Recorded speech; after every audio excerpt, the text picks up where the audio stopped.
오늘도 말씀을 듣기를 원하고 그 말씀에 순종하기를 원하며 그 말씀 가운데 우리 안에 주님께서 주시고자 하는 하나님의 뜻과 보배를 발견하기 원합니다. 주님, 이 시간 우리에게 말씀하여 주시고 우리의 마음 문을 열어주시고 들려지는 말씀, 선포되는 말씀이 하나님의 생명력 있는 말씀이 되어서 우리의 혼과 영과 골수를 찔러 쪼개며 우리를 새롭게 하시는 재창조의 능력 되게 하여 주시옵소서. 예수님의 이름으로 기도드립니다. 아멘. 할렐루야. 우리 서로에게 인사할까요? 참 잘 오셨습니다. 네, 우리 한 번 더 인사할 때 주님의 이름으로 환영하고 축복합니다. 인사하겠습니다. 주님의 이름으로 환영하고 축복합니다. 네, 고난주간 어떻게 잘 보내고 계시죠? 말씀으로, 기도로 하나님과 동행하시며 고난주간 하나님 안에서 승리하신 여러분들 되시기를 축복합니다. 이제 여호수아서가 어느덧 마지막 두 장에 왔습니다. 그래서 오늘 우리가 함께 읽은 23장과 그리고 이제 다 다음 주에 읽게 될 24장을 끝으로 여호수아 말씀은 마무리가 되게 됩니다. 그리고 이 마지막 두 장은 특별히 여호수아의 유언으로 이루어져 있는 말씀입니다. 오늘 그 23장 2절 말씀 보시면 이 첫 번째 유언에 듣는 대상들이 누구인지가 나오는데요. 바로 온 이스라엘 곧 그들의 장로들, 수령들, 재판장들, 관리들을 불러다가 이르되. 그러니까 24장의 유언이 이스라엘 전체를 향한 여호수아의 메시지라면 오늘 우리가 함께 나눌 이 말씀은 리더들, 중직자들, 지도자들, 우리 함께 이 자리에서 함께 예배하고 있는 우리에게 주시는 말씀인 것 같습니다. 그래서 오늘 그 유언의 내용이 먼저 3절부터 5절까지 등장하는데요. 우리 3절 말씀을 같이 다시 한번 한 목소리로 읽어보겠습니다. 너희의 하나님 여호와께서 너희를 위하여 이 모든 나라에 행하신 일을 너희가 다 보았거니와 너희의 하나님 여호와 그는 너희를 위하여 싸우신 이시니라. 3절 말씀에 같은 표현이 두 번 반복되고 있습니다. 혹시 어떤 표현인지 보이시나요? 네, 맞습니다. 너희의 하나님 여호와께서, 너희의 하나님 여호와 그는, 표현이 두 번 반복되고 있죠. 특별히 그리고 3절은 과거의 시점으로 기록되어 있습니다. 너희의 하나님 여호와께서 너희를 위하여 이 모든 나라에 행하신 일, 그리고 하반절에도 너희의 하나님 여호와는 너희를 위하여 싸우신 이시니라. 그리고 그 여호와께서 모든 나라에 행하신 일, 그리고 여호와께서 너희를 위하여 싸우신 그 결과가 무엇이냐면 바로 4절 말씀이죠. 보라 내가 요단에서부터 해지는 쪽 대해까지의 남아있는 나라들과 이미 멸한 모든 나라를 내가 너희를 위하여 지파에게 기업이 되게 하였다. 하나님이 이스라엘 백성에게 행하신 일의 결과, 그분이 너희를 위하여 싸우신 그 결과가 무엇이냐면 보아라, 너희가 기업으로 받은 그 땅, 너희가 지금 발 딛고 서 있는 아브라함에게 약속하신 그 땅이 바로 하나님의 싸우심, 하나님의 일하심의 결과라는 거죠. 과거와 현재를 다루고 있습니다. 이어지는 5절은 그러면 미래에 대한 이야기겠죠. 우리 5절 말씀 보겠습니다. 너희의 하나님 여호와 그가 너희 앞에서 그들을 쫓아내사 너희 목전에서 그들을 떠나게 하시리니 너희의 하나님 여호와께서 너희에게 말씀하신 대로 너희가 그 땅을 차지할 것이라. 같은 표현이 두 번 반복되고 있습니다. 어떤 표현인지 혹시 보이시나요? 네, 맞습니다. 너희의 하나님 여호와. 여러분 3절에서도 너희의 하나님 여호와가 두 번 나왔고요. 5절에서도 너희의 하나님 여호와가 두 번 나오고 있습니다. 3절은 과거 시점에서 너희의 하나님 여호와께서 행하신 일, 너희의 하나님 여호와께서 너를 위하여 싸우신 일, 그리고 그 증거로서 현재 너희가 누리고 있는, 너희가 발딛고 있는 그 땅, 그게 4절이고요. 다시 한번 5절에서 너희의 하나님 여호와가 쫓아내시고 떠나게 하실 것, 너희의 하나님 여호와께서 말씀하신 대로 그 땅을 차지할 것에 대한 미래를 이야기하고 있죠. 이 짧은 3절의 9절에서 너희의 하나님 여호와라는 표현이 4번이나 반복되고 있습니다. 그리고 이 표현이 이스라엘의 과거와 현재와 미래를 이렇게 감싸고 있는 것이죠. 여러분 지금 여호수아가 무엇을 강조하려고 하는지 보이시죠? 여러분 여호수아는 마지막 유언에서 자신의 인생의 업적, 자신이 인생에서 이루어낸 일 아니면 이스라엘의 승리와 같은 것들을 이야기하고 있지 않고요.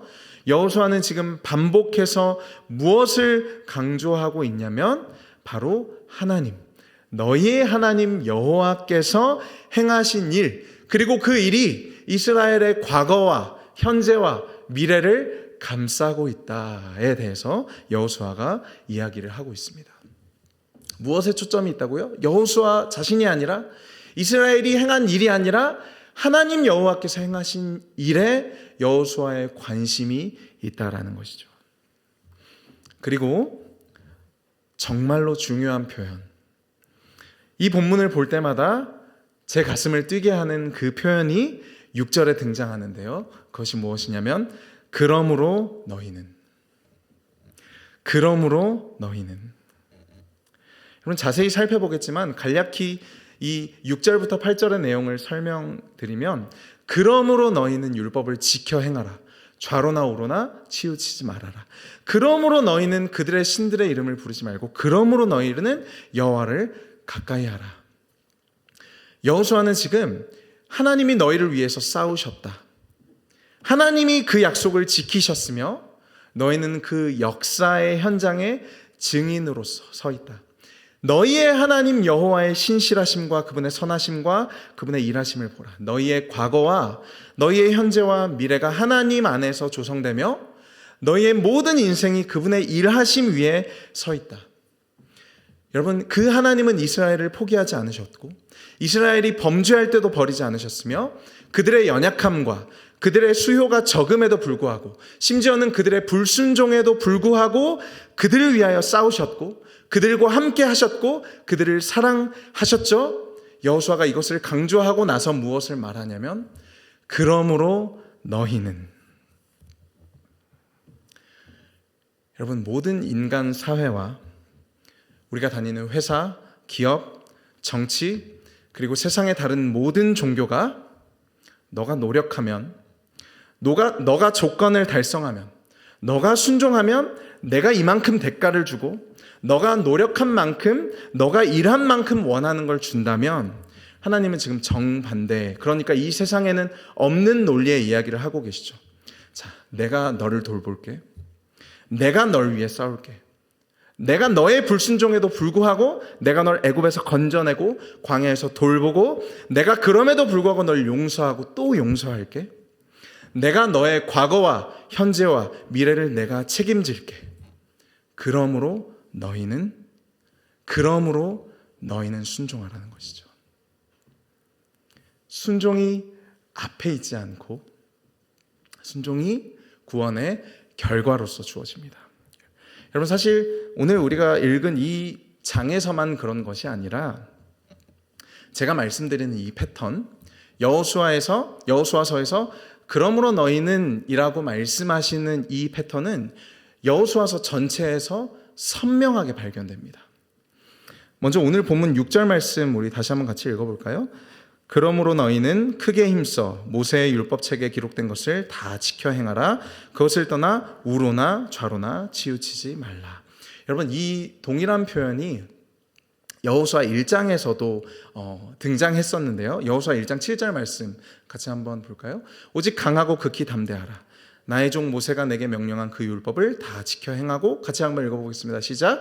우로나 좌로나 치우치지 말라. 그리하면 어디로 가든지 형통하리니. 같은 표현이 나오고 있죠. 무슨 명령입니까? 무엇을 지켜라? 율법을 다 지켜 준수하고 행하라.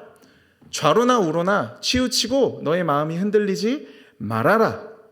그리고 사실 이 명령 앞에 여호수아 1장 3절에서 5절부터 무슨 내용이 있냐면 3절에 보시면 내가 모세에 말한 바와 같이 모두 너에게 줄 거야. 하나님의 약속이 있죠. 5절 말씀 보시면 내가 모세와 함께 있었던 것 같이 내가 너와 함께 있을 거야. 내가 너를 떠나지 않고 내가 너를 버리지 아니하리니. 그러므로 너희는 무엇을 해라? 율법에 순종해라. 강하고 담대하라. 그러므로 너는 좌로나 우로나 치우치지 말고 나에게 붙어 있어라 라고 말씀하시는 거죠. 여호수아 5장에서도 하나님이 이스라엘 백성에게 세 가지를 명령하셨습니다. 무엇을 명령하셨냐면 제가 설교했었던 본문인데 할례를 명령하셨고요. 그 다음에 유월절을 지킬 것을 명령하셨고 가나안의 소출을 먹는 것을 기념할 것을 명령하셨습니다. 할례, 그리고 유월절, 그리고 가나안의 소출을 먹는 것. 여러분, 이 세 가지 모두 인간 차원에서 지켜야 하는 절기 내지는 명령이기 이전에 무엇을 상징하는 것이냐면 하나님의 헌신을 상징하는 것입니다. 할례는 무엇이냐면 하나님이 이 백성을 책임지시겠다는 헌신의 표현이고요. 유월절은 무엇이냐면 하나님이 이 백성을 구원하셨다라는 표징입니다. 마지막으로 가나안의 소출을 먹으라라는 것은 하나님이 광야에서 만나와 메추라기를 주셨던 것처럼 동일한 방식으로 가나안 땅에서 너희를 돌볼 것이다. 그러므로 너희는 할례를 행하고 유월절을 지키고 그리고 가나안의 소출을 먹어라. 여러분, 이 패턴이 보이시죠? 여호수아 10장과 11장의 관계 속에서도 나타나는데요. 남방연합군과의 전투가 앞서 있고요. 그리고 북방연합군과의 전투가 이어져서 나옵니다. 앞선 전투에서 하나님이 직접적으로 개입하셔서 우박을 내리시고 해를 멈추게 하셨다면 그것에 대한 반응으로, 그것에 대한 신뢰와 믿음으로 11장에서는 이스라엘이 말 뒷발의 발굽을 끊고 직접 전쟁하는 장면이 등장합니다. 그러니까 오늘 본문뿐만 아니라 여호수아서 전체에서 선명하게 나타나는 패턴이 있다는 것이죠. 그리고 이 패턴은 우리 인생에도 동일하게 적용되는 패턴인데 하나님의 일하심의 결과가 반드시 우리의 순종으로 이어지는 패턴입니다.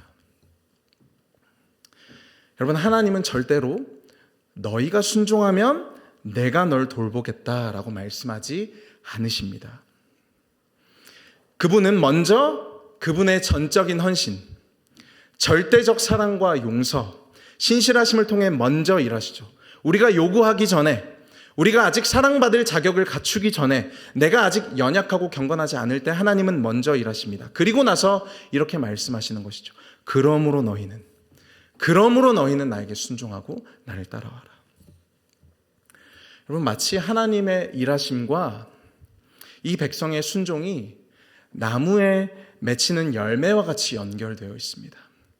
하나님의 풍성하심, 그 나무의 풍성함과 그 나무의 신실함으로 인해 그 나무에 접붙임 받은 이스라엘 백성들의 삶의 모든 전반에서 승리와 성취, 무엇보다도 순종이라는 열매가 맺는다라는 뜻이죠. 순종이라는 열매가 하나님의 그 풍성함 안에서 주어진다라는 것입니다. 그리고 이것은 여호수아서뿐만 아니라 성경 전체에서 하나님이 우리에게 순종을 요구하는 방식이십니다. 아담과 하와에게도 그러셨죠. 아담과 하와에게 먼저 순종할 것을 요구하시기 전에 그분은 아담과 하와가 누릴 수 있는 모든 것을 에덴 동산에 베푸시고 그들을 창조하시고 그들로 하여금 서로 교제하고 기쁘게 하고 사랑하게 하셨습니다. 아브라함에게도 그렇게 하셨고요. 모세에게도 그렇게 하셨죠. 여러분, 예수 그리스도 또한 우리에게 무엇이라고 말씀하셨죠? 내가 너희를 사랑한 것 같이 너희도 서로 사랑해라. 너희가 서로 사랑하면 내가 너희를 사랑할 게가 아니라 내가 너희를 사랑한 것 같이 너희도 사랑하고 내가 너를 섬긴 것 같이 너희도 서로 섬겨라. 예수님의 고난과 십자가 다 무엇을 의미합니까? 내가 가야 하는 그 길을 주님이 대신 가신 것, 내가 해야 하는 순종과 내가 버림받아야 하는 그 버림받음의 자리에 주님이 계신 것, 그분이 우리의 길을 앞서 가신 것을 의미하는 것이죠. 여러분, 그래서 오늘 본문에서 나타나는 이 명령들, 그리고 우리가 너무나도 자주 오해하는 하나님의 율법과 말씀에 대한 그 요구들은, 그 하나님의 명령들은 차갑고 냉혹한 율법의 현실이 아니라 우리를 위하여 누더기를 걸치고 골고다 언덕을 기어 다니시며 우리를 향한 사랑을 먼저 보이신 아버지 하나님의 따뜻한 음성이라는 말입니다. 7절과 8절, 오늘 보면 7절과 8절 말씀도 볼까요? 너희 중에 남아있는 이 민족들 중에 들어가지 말라. 그들의 신들의 이름을 부르지 말라. 그것들을 가리켜 맹세하지 말라. 또 그것을 섬겨서 그들에게 절하지 말라. 여러분, 계속되는 명령이 등장하고 있습니다. 그들의 신들의 이름을 부르지 말고 그 이름으로 맹세하지 말고 그것들을 섬겨서 절하지 말아라. 여러분, 그러니까 쉽게 말해서 너희가 가나안 땅에서 마주하게 될 다른 신들, 나 외 다른 신들과 관계 맺지 말아라 라는 말이죠. 하나님 아버지의 사랑과 헌신과 그분의 은혜가 주어졌으니 나의 사랑하는 이스라엘아, 너가 다른 신과 교제하기를 원치 않는다. 너가 다른 신들의 이름을 부르며 그들을 의지하기를 원하지 않는다라고 말씀하시는 것이죠. 8절 말씀 우리 같이 한번 읽어보겠습니다. 시작. 오직 너희의 하나님 여호와께 가까이 하기를 오늘까지 행한 것 같이 하라. 여기서 이 가까이 하기를 이라는 단어는 창세기 2장에서 남자와 여자가 부모를 떠나 한 몸을 이룬다는 뜻의 단어입니다. 그러니까 하나님이 이스라엘을 사랑하셨고 그들과 가까이 있기를 원하셨습니다. 그래서 그들 가운데 성막을 짓게 하셨죠. 그러므로 너희도 하나님이 너희를 가까이 하신 것처럼 너희도 하나님을 가까이 하라. 하나님이 너희를 사랑하시는 것처럼 하나님이 너희 곁에 늘 붙어 있고자 하신 것처럼 너희도 그리하라는 말입니다. 그리고 이어서 9절에서 무엇이라고 하냐면 이는 여호와께서 강대한 나라들을 너희 앞에서 쫓아내셨으므로. 여러분, 이 구조가 굉장히 재밌습니다. 6절과 7절과 8절의 말씀에는 명령이 등장합니다. 6절의 명령은 율법에 순종하라는 명령이었죠. 7절의 명령은 다른 신들에게 절하지 말라는 명령이었습니다. 그리고 8절에서의 명령은 여호와를 가까이 하라는 명령이었습니다. 이 명령 앞에, 그러니까 3절과 4절과 5절의 말씀에 뭐가 있었냐면 하나님이 너희를 위하여 행하신 일이 있었고, 그리고 이 6절과 7절과 8절의 명령 뒤에도 무엇이 등장하냐면 이는 여호와께서 너희를 위하여 너희 앞에서 쫓아내신 일이 등장하고 있죠. 6절과 8절의 말씀의 그 명령의 앞뒤를 무엇이 감싸고 있냐면 너희의 하나님 여호와께서 너희를 위하여 싸우신다. 그러므로 순종하라. 그러므로 율법을 지키고 그러므로 하나님을 섬기라. 그리고 다시 한번 이는 여호와께서 너희를 위하여 싸우시기 때문이다. 여러분, 우리를 향하신 하나님의 명령, 율법이 그냥 주어지는 것이 아니라 그분의 헌신 가운데, 우리를 향하신 그분의 열심 가운데 주어진다는 것이죠. 딱딱한 율법, 차가운 율법, 지키기 어려운 말씀, 그리하여서 나를 괴롭게 하시고 나를 힘들게 하시는 명령으로서의 율법이 아니라 나를 사랑하셔서 나를 위하여 헌신하시고 나를 끊임없이 용서하시는 그 아버지의 사랑과 은혜 안에서 우리에게 명령이 주어진다라는 말입니다. 또 10절도 동일한 내용이 반복되고 있죠. 너희 중 한 사람이 1000명을 쫓으리니 무엇이라고 되어 있습니까? 이는 너희의 하나님 여호와 그가 너희를 위하여 싸우심이라. 여호수아가 마지막 유언에서 여러분 무엇을 계속해서 우리에게 말하고자 하는지, 무엇을 우리에게 계속해서 강조하고자 하는지 보이시죠? 하나님께서 일하신다. 하나님께서 신실하시다. 하나님이 끊임없이 우리를 돌보신다.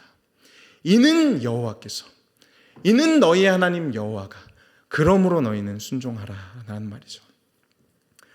여러분, 이것이 여호수아가 그리고 예수 그리스도와 온 성경이 우리에게 가르쳐주는 그리스도인의 순종의 비밀입니다. 우리는 나의 힘으로, 나의 결단과 나의 열심으로 순종하지 않습니다. 우리의 순종의 원동력과 동기는 어디에서 나와야만 하냐면 그분의 신실하심, 그분의 일하심, 그분의 변치 않으심에서부터 우리의 순종의 동기가 흘러나와야 한다는 것이죠. 여러분, 만약에 오늘 본문 말씀 6절부터 8절까지의 말씀만 똑 떼어서 제가 이 본문만을 가지고 설교한다면 여러분 어떨까요? 율법을 다 지켜 행하라. 다른 신들을 섬기지 말고 여호와를 가까이 해라. 여러분, 이 말씀들, 이 율법들 교회 다니면서 늘 들으시는 말씀들이죠. 율법을 지켜야 되고요. 다른 신들을 섬기지 말아야 하고요. 우리는 여호와를 늘 가까이 해야 합니다. 여러분, 그런데 이 말씀만 똑 떼어서 우리에게 주어진다면 여러분, 이 말씀은 여러분들에게 의무로 다가오시겠습니까? 아니면 기쁨으로 다가오시겠습니까? 율법을 지켜라. 세상이 하는 것처럼 다른 신들을 섬기지 말아라. 왜 세상 것을 가까이 하는가? 여호와를 가까이 하라. 제가 이 말씀을 가지고 목소리를 높여서 강하게 정죄하면서 설교하면, 왜 여러분들은 그렇게 살지 못했냐고 꾸짖은다면 여러분 마음에 나는 왜 그렇게 살지 못했을까? 그렇게 살아야겠구나 라고 생각할까요? 여러분, 아마도 그렇다면 그 교회는, 그런 방식으로만 말씀이 전해지는 교회는 서로가 서로에게 왜 당신은 그렇게 살지 못합니까? 왜 그것밖에 못합니까? 더 노력하십시오라고 말하는 교회가 될 것이고, 아마도 은혜 없는 죄책감과 수치심으로 얼룩진 종교 지옥이 될 것입니다. 여러분, 이것이 예수님이 경계하라고 말씀하신 바리새인들의 가르침입니다. 여러분, 바리새인들은 누구보다도 이스라엘의 회복에 진심이었던 사람들. 이 이스라엘이라는 나라가 토라, 모세 오경의 말씀처럼 제사장 나라로서 회복되기를 누구보다도 갈망했던 사람들. 누구보다도 그래서 말씀을 사모하고 말씀에 열심을 가졌던 사람입니다. 그런데 그들의 문제가 무엇이었는지 아십니까? 바리새인들은 이스라엘이 여전히 로마의 지배를 받는 이유를 이스라엘이 토라, 그러니까 율법에 순종하지 않았기 때문이라고 말합니다. 이스라엘이 여전히 구렁텅이와 같은 고통이 가득한 현실 가운데 놓여 있는 이유는 너희가 순종하지 못했기 때문에, 너희가 하나님의 말씀을 가까이 하지 않았기 때문이라고 말합니다. 그러니까 이 바리새인들의 논리는 이것이죠. 너희가 순종하면, 너희가 율법에 온전히 순종하면 하나님은 이스라엘을 다시 회복시키신다. 그런데 왜 여전히 로마가 너희를 지배하는지 아느냐? 너희가 말씀을 제대로 못 지켜서 그래. 안식일 제대로 못 지키고 있지. 예수님한테 뭐라고 하죠? 밀 까먹지 말라고 하죠. 병자 안식일에 고치지 말라고 하죠. 이것도 지키고 저것도 지켜야지. 너희가 지키지 못하니까 우리의 현실이 이 모양이 이 꼴인 거야. 너희가 지키고 순종하면, 너희가 더 열심히 하면 하나님이 우리를 구원하실 것이야. 여러분, 바리새인들이 이 자리에서 설교한다면 이렇게 설교할 것 같습니다. 성경을 보십시오. 하나님의 말씀이 이렇게 기록되어 있지 않습니까? 그런데 여러분들의 삶은 어떻습니까? 말씀대로 살고 있습니까? 그렇지 않으니까 하나님의 나라가 여러분들의 가정과 직장에 임하지 않는 것입니다. 그러므로 순종하십시오. 그러면 하나님께서 우리에게 복을 주실 것입니다. 이스라엘이 회복될 것입니다. 여러분, 이것이 바리새인들의 논리이고 율법주의입니다. 그리고 오늘날에도 여전히 너무나도 많은 사람들이 이 방식으로, 이 논리로 교회에서 성경을 가르칩니다. 여러분, 그러나 오늘 본문은, 그리고 여호수아에서 전체와 성경 전체는 절대로 그런 방식으로 우리에게 순종을 요구하지 않습니다. 성경은 먼저 하나님이 우리에게 얼마나 신실하셨는지, 그분이 우리를 얼마나 사랑하시는지, 그분이 우리를 얼마나 가까이 하기를 원하시고 날마다 은혜와 용서를 베푸시는지 먼저 말합니다. 그리고 나서 이렇게 말하는 것이죠. 그러므로 너희는 율법에 순종해라. 그러므로 너희는 여호와를 가까이 하라. 너희가 이미 받은 사랑 위에서, 너희가 이미 받은 그 용서 위에서, 나의 죄도 불구하고 아무 조건 없이 사랑으로 주어진 그 감격과 은혜 위에서 순종하라고 말하는 것이죠. 여러분, 두려움과 불안, 죄책감과 수치 가운데 의무로 하는 순종이 아니라 그분의 은혜에 감격하여 날마다 그 절절한 사랑에 둘러싸여서, 여러분, 구원받은 사람, 복음을 경험한 사람은 반드시 이렇게 고백합니다. 주님, 저 순종하고 싶어요. 주님, 저 날마다 넘어지고 쓰러지지만 주님 기뻐하시는 대로 살아보고 싶습니다. 그러므로 내가 찬양하겠습니다. 주님이 나를 용서하셨으니 그러므로 내가 용서해보겠습니다. 주님이 나의 발을 씻기시고 섬기셨으니 주님, 그러니까 내가 봉사해볼게요. 그러므로 인내해볼게요. 그러므로 수고해보겠습니다. 라고 말한다는 것이죠. 이번 주 화요일 담임 목사님께서 이 새벽 기도회 때 하신 말씀이 있었는데, 아마도 저에게는 앞으로도 인생의 가장 중요한 말씀 중 하나가 될 것 같다는 생각이 들었습니다. 무슨 말씀이었냐면, 베드로가 예수님에게 이렇게 말했죠. 내가 주님이 가시는 곳은 어디든지 따라가겠습니다. 내가 주님을 위해선 죽을 수도 있습니다. 난 절대로 주님을 부인하지 않습니다. 라고 말하는 베드로에게 이렇게 말씀하셨습니다. 믿음은 너가 나를 위해 죽는 것이 아니라 내가 너를 위해 죽는 것이다. 여러분, 믿음이 무엇이라고요? 너가 나를 위해 죽는 것이 아니라 내가 너를 위해 죽는 것이다. 내가 주님을 위해서 죽겠습니다가 믿음이 아니라 주님이 나를 위해서 죽으셨습니다가 믿음이라는 것이죠. 내가 주님을 섬기겠습니다. 내가 결단코 변하지 않겠습니다. 내가 주님의 발을 씻겨드리겠습니다가 믿음이 아니라 주님이 나의 발을 씻겨주셨다는 것. 내가 주님을 찾아가는 것이 아니라 주님이 나를 찾아오셨다는 것이 믿음이라는 것이죠. 여러분, 믿음은 나에 대한 무언가, 내가 소유하고 가진 무언가가 아니라 그분에 대한 것, 그분의 일하심에 대한 것이라는 거죠. 베드로가 예수님과 함께 죽겠습니다, 절대로 예수님을 부인하지 않겠습니다가 믿음이 아니라 주님, 저 또 넘어지겠죠? 이렇게 결단하고 또 이렇게 각오와 주님 앞에 도전으로 나아가지만 주님 또 넘어지겠죠? 그러나 주님은 나를 사랑하십니다. 그러나 주님은 변하지 않으십니다. 나는 나를 용서할 수 없지만 주님은 언제나 늘 나를 용서하시고 사랑하십니다. 이것이 믿음이라는 말입니다.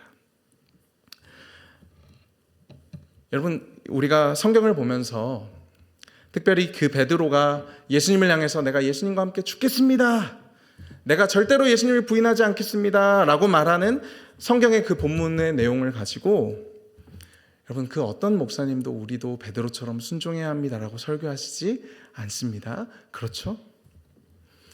베드로의 각오와 결단, 도전, 멋진 것이죠. 그러나 우리가 그렇게 해야 한다고 말하지 않습니다. 왜냐하면 베드로가 실패하기 때문이죠. 여러분, 마찬가지로 오늘 우리가 읽은 이 여호수아의 본문에서도 우리가 더 강조해야 하는 것, 더 밑줄 쳐야 하는 것, 우리가 더 주목해야 하는 것은 그분이 행하신 일이지 우리의 순종이 아니라는 말입니다. 여러분, 왜죠? 여호수아서에서 이스라엘 백성들이 결단합니다.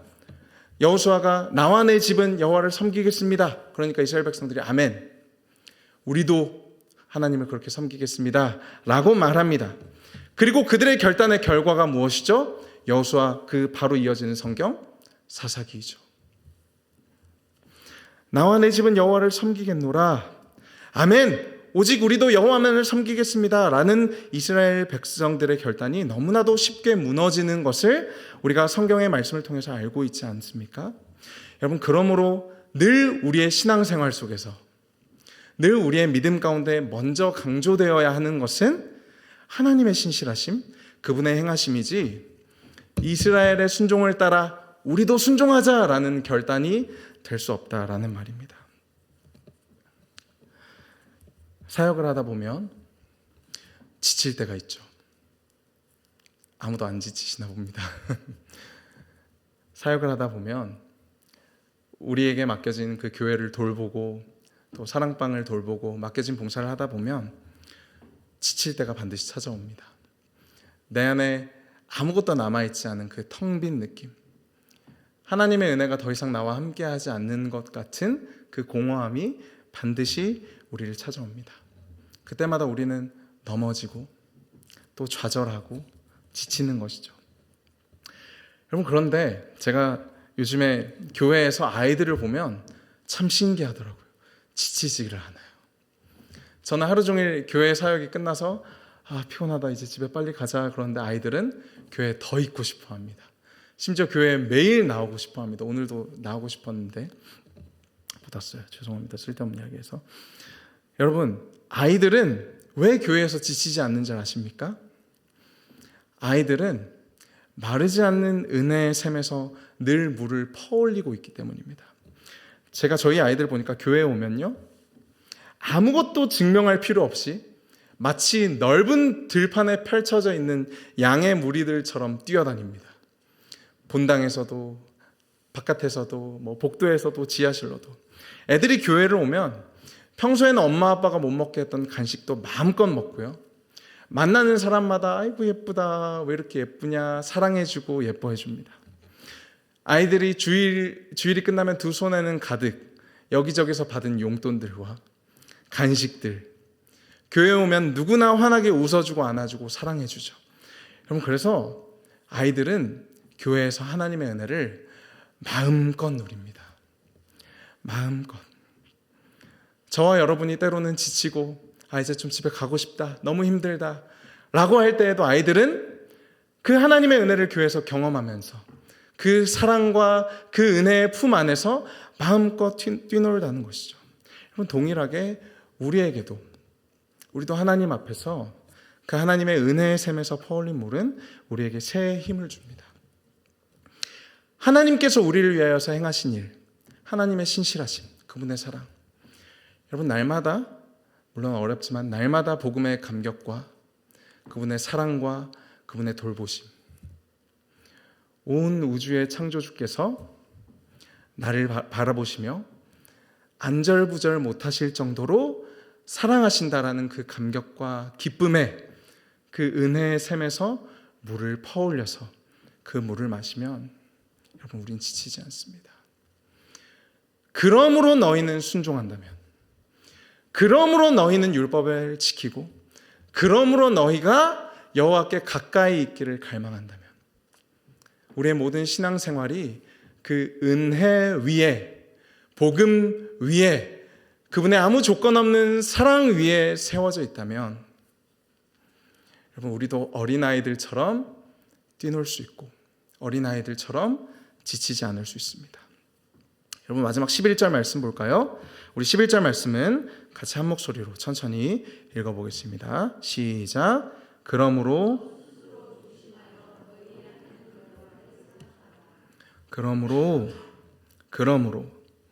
스스로 조심하고 그 하나님의 신실하심과 하나님의 일하심에서 멀어지지 않도록 너희가 그 날마다 샘솟는 샘의 물에서 우리로 하여금 열매 맺게 하는 그 나무의 풍성함에서 너희가 떨어지지 않도록, 너희가 그분 안에 계속해서 거할 수 있도록 스스로 조심하여서 너희 하나님 여호와를 무엇해라? 사랑해라. 여러분, 이 말씀을 두고 묵상하면서 저는 10년 전에 제가 왜 사역을 시작했는지, 제가 왜 이 길 위에 서 있는지 기억이 났습니다. 여러분, 저와 여러분 모두는 하나님을 사랑해서 이 길 위에 서 있습니다. 조건이 좋거나 누가 나를 알아주거나 내 봉사와 헌신이 세상에서 또 인정받아서가 아니라 저와 여러분 우리 모두는 하나님을 사랑해서 이 길 위에 왔고 여기까지 와 있습니다. 여러분, 그래서 때로는 지치지만 기뻤고요. 돌아보니까 힘들었지만 감사했고, 그리고 포기하지 않았습니다. 여러분, 그래서 우리가 회복해야 하는 것은 베드로와 같은 더 큰 결단, 고난주간이니까 이제 미디어도 끊고 금식도 하고 더 큰 결단과 각오와 도전이 아니라 정말로 우리가 우리 안에 회복해야 하는 것은 우리 주님과 우리가 서로 나누었던 그 기쁨, 주님이 나를 사랑하시고 내가 주님을 사랑하는 그 관계이지 않겠습니까? 오늘 이 여호수아가 생애 마지막 유언을 통해서 우리에게 도전합니다. 그러므로 너희는 순종하라. 하나님의 사랑 위에, 하나님의 사랑을 받은 그 은혜 위에 서 있는 너희여, 그러므로 순종하라. 이 그러므로 너희는 일하는 신앙과 은혜 위에 여러분들의 교회와 이온사랑교회와 또 공동체와 가정을 세우시는 여러분들 되시기를 주님의 이름으로 축복합니다. 기도하겠습니다. 하나님, 감사합니다. 우리가 잃어버리는 것이 우리의 행위가 아니라 하나님의 은혜였음을 다시 한번 되짚어 봅니다. 하나님의 사랑과 그 첫사랑의 감격에서 멀어지는 것은 아닌지, 그리하여서 내 안에 있는 모든 힘과 에너지가 고갈되는 것은 아닌지, 그분의 마르지 않는 은혜의 샘에서 물을 마시는 것이 아니라 내 노력과 각오와 결단으로 신앙생활을 하고 있지는 않았는지 돌아봅니다. 하나님, 다시 한번 그 사랑과 은혜 위에 서게 하여 주시옵소서. 그리하여서 그렇게 세워진 우리가 우리의 교회와 우리의 사랑방과 공동체와 그 가정을 그 은혜 위에 세우게 하여 주시옵소서. 그러므로 너희는 순종하라는 그 하나님의 말씀이 우리 안에 살아 움직여서 우리 안에 모든 율법주의와 우리 안에 모든 완악한 마음을 깨트리고 다시 한번 그 복음 위에, 그 부드러운 마음 위에, 그 성령 위에 회복될 수 있는 귀한 성도님들 되게 하여 주시옵소서. 예수님의 이름으로 기도합니다. 아멘.